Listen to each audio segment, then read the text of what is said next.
Hi Year 6, welcome to Lockdown English. The North Wind and the Sun is a traditional tale by Aesop. Aesop was a Greek philosopher who lived hundreds of years ago. You can either follow along as I read, or you can read the tale yourself. Our learning intention for this lesson is to read or listen to the traditional tale, The North Wind and the Sun, and to describe the key events. Our success criteria is to comprehend the traditional tale and to locate and describe characters, settings and events within the tale. The North Wind and the Sun. The North Wind and the Sun met far above the earth and had a great argument. "I am stronger than you," roared the North Wind. "Oh no, you're not," smiled the Sun happily. For weeks their argument raged. Neither the Sun nor the North Wind would give way. They became so wrapped up in their dispute that they ignored their jobs. The North Wind did not blow, and the Sun would not shine. In the end, they decided they must settle their argument once and for all, before something dreadful happened to the weather on Earth.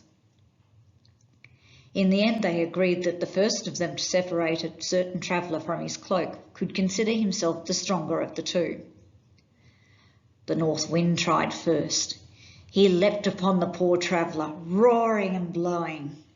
He tried his hardest to tear the cloak from the man's body. He failed. All that he did was to make the windswept man hug his cloak closer to him for protection.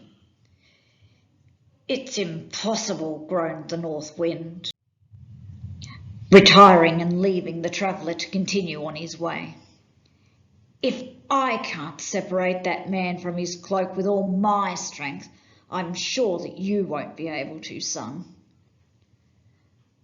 The Sun did not answer the surly North Wind. He merely carried on smiling. He smiled down on the traveller below him.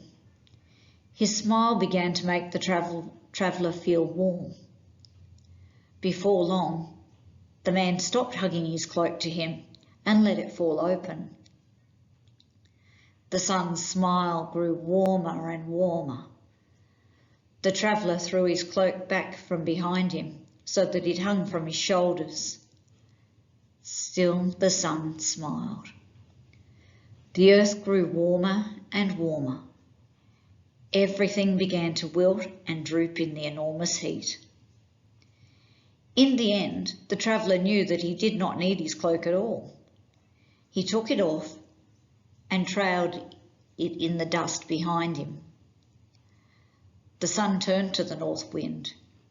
He still said nothing, but his smile grew even wider. The moral to this story is that it is sometimes possible to gain by persuasion what cannot be gained by force.